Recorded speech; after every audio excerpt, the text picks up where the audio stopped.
अरसे के बाद आप सबके बीच खड़ा हुआ हूं। जब श्रीमती रीति पाठक का चुनाव हो रहा था लोकसभा का, उस दौरान मैं आप सबके बीच आया था और मैंने यह कहा था कि यदि रीति पाठक को आप भारी मतों से विजय दिलाएंगे तो मैं सिंगरौली की जनता के प्रति आभार व्यक्त करने के लिए मैं निश्चित रूप से आप सबके बीच में आऊंगा। और आज मैं आप सबके बीच यहां पर मौजूद हूं। बहनों भाइयों, शिवराज सिंह जी चौहान ने मुझे आमंत्रित किया कि हम गरीबों के कल्याण में कुछ कार्यक्रम हमने हाथ में लिए हैं और बहुत सारी ऐसी योजनाएं हैं जिनका शिलान्यास होगा, लोकार्पण होगा, गरीबों को भूमि आवंटित की जाएगी और उस कार्यक्रम में आप शिरकत कीजिए। इसलिए आज आप सबके बीच में यहां पर मौजूद हूं। लेकिन आज जो यह दृश्य अपनी आंखों के सामने मैं देख रहा हूं बहनों भाइयों, मैं कह सकता हूं यह जनसभा नहीं है बल्कि जन सैलाब अपनी आंखों के सामने देख रहा हूं। इसकी हमने कल्पना नहीं की थी कि सिंगरौली में इतना बड़ा जन सैलाब हमको देखने को मिलेगा। लगातार कई वर्षों से मुख्यमंत्री के रूप में शिवराज सिंह जी चौहान अपनी जिम्मेदारी निभा रहे हैं।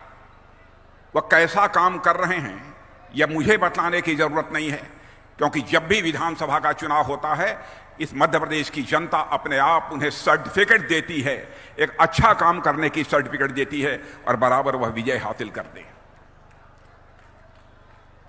उनके बारे में मैं जितना भी कहूं, जमीन से जुड़कर काम करने वाला कार्यकर्ता शिवराज सिंह चौहान आज से नहीं है, बल्कि भारतीय जनता पार्टी में जब युवा मोर्चे के कार्यकर्ता के रूप में काम कर रहे थे तब से मैं शिवराज सिंह जी चौहान को मेरे बहनों भाइयों देख रहा हूं। यदि मैं ये कहूं कि जैसे हमारे प्रधानमंत्री जी मोदी जी, वैसे ही हमारे शिवराज सिंह जी चौहान, इन लोगों की सरकार पूरी तरह से गरीबों के कल्याण के प्रति समर्पित है, तो यह कहना भी अतिशयोक्तिपूर्ण नहीं होगा। जो भी योजनाएं चाहे हमारे प्रधानमंत्री चलाते हों, राज्य में हमारे मुख्यमंत्री शिवराज सिंह जी चलाते हों, मैं देखता हूं हर योजना का केंद्र बिंदु यदि कोई होता है इस राज्य का अथवा इस देश का, गरीब व्यक्ति होता है। गरीबों का कल्याण, बहनों भाइयों, जहां हमारी यह प्रतिबद्धता है, गरीबों का कल्याण यह हमारी प्रेरणा है। गरीबों का कल्याण यह हम सबके जीवन का एक मंत्र है। हमारे प्रधानमंत्री मोदी जी ने जो जो भी कदम उठाए हैं, बहुत विस्तार में जाकर यहां पर इसकी चर्चा नहीं करना चाहूंगा। क्या कभी किसी ने सोचा था ऐसा भी प्रधानमंत्री इस देश में आएगा कि इस हिंदुस्तान में वह यह संकल्प ले कि 2024 समाप्त होते होते हम ऐसे हालात पैदा कर देंगे कि एक व्यक्ति भी, एक परिवार भी शेष नहीं बचेगा जिस परिवार को अपना सिर ढकने के लिए पक्का छत न मुहैया हो जाए। एक भी परिवार शेष नहीं बचेगा जिसको पीने के लिए घर में पानी न मुहैया हो जाए। एक परिवार भी ऐसा शेष नहीं बचेगा जिस परिवार की माताएं बहनें लकड़ी जलाकर, अंगीठी जलाकर वो अपना भोजन नहीं पकाएंगी, बल्कि गैस सिलेंडर के माध्यम से अपना भोजन पकाएंगी। इसकी क्या कभी किसी ने कल्पना की थी? कई कदम उठाए आयुष्मान भारत योजना के अंतर्गत,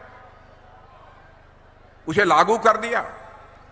यदि कोई बीमार हो जाता है तो मेरे बहनों भाइयों 5 लाख रुपए तक का उसका मुफ्त इलाज किया जाएगा।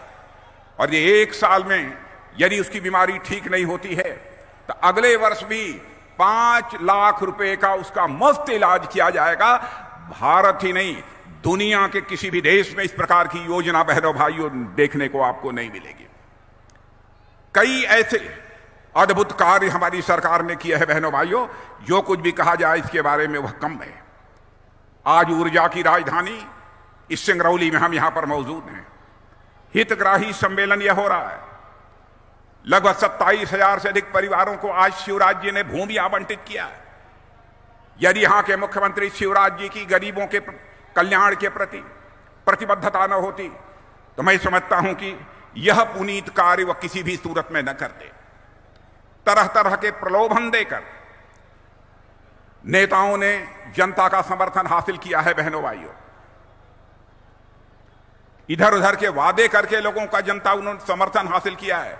लेकिन भारतीय जनता पार्टी हिंदुस्तान की एक ऐसी राजनीतिक पार्टी है बहनों भाइयों, जो कहती है उसे करके दिखाती है। और मैं दावे के साथ कह सकता हूं कि हमारे घोषणा पत्रों को के पन्नों को पलटकर यदि कोई देखे, यह देखेगा चुनाव के समय अपने घोषणा पत्र में जो भी बातें करते हैं, हम जो भी वादे करते हैं, अक्षरशः हम अपने वादे को पूरा करते हैं मेरे बहनों भाइयों।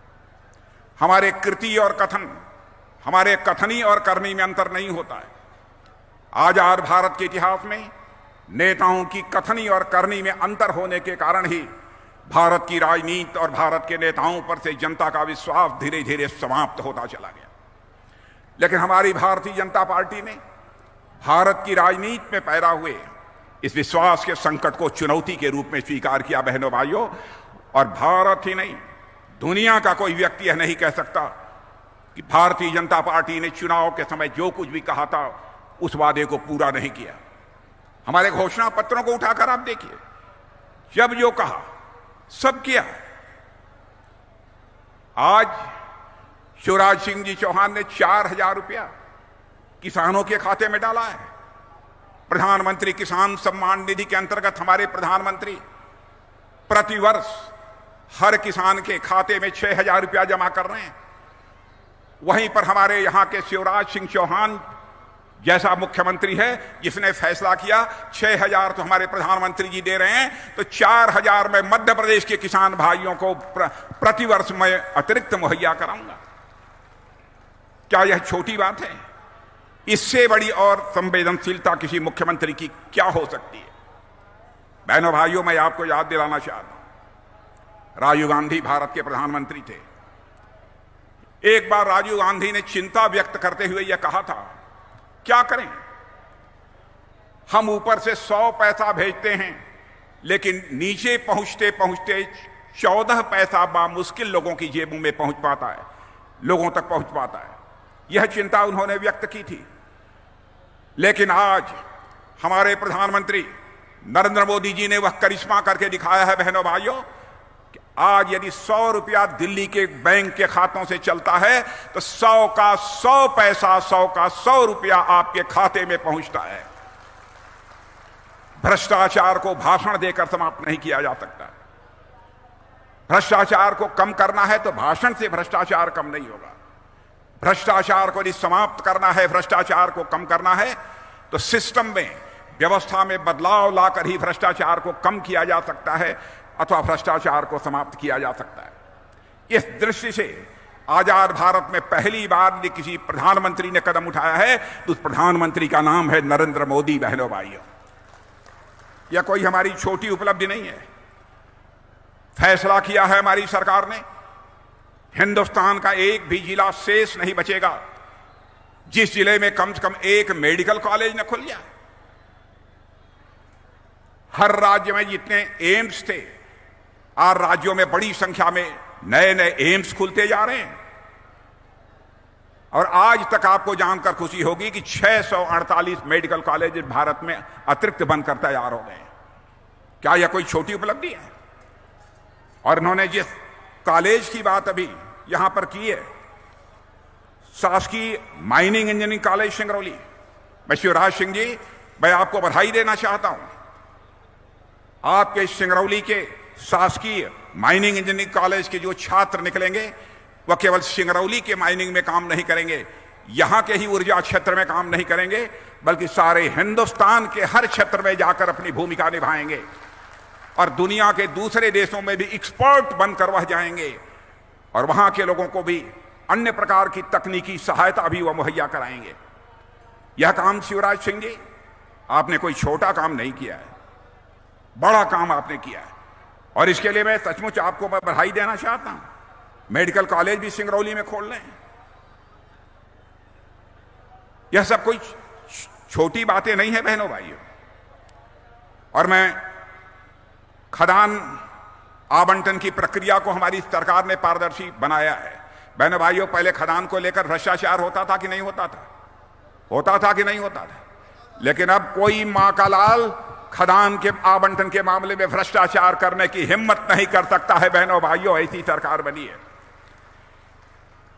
जहां तक सड़कों के निर्माण का प्रश्न है, पहले बामुश्किल इस देश में प्रतिदिन 3 किलोमीटर, 4 किलोमीटर, 6 किलोमीटर सड़कों का निर्माण होता था।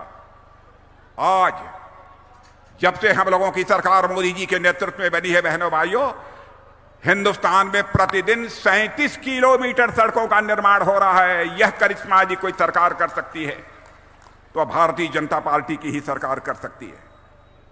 कई ऐसी योजनाएं हैं। मोबाइल का जहां तक सवाल है, बहनों भाइयों, मोबाइल 2014 में 92%, 100 में 92 मोबाइल दुनिया के दूसरे देशों से भारत में आते थे।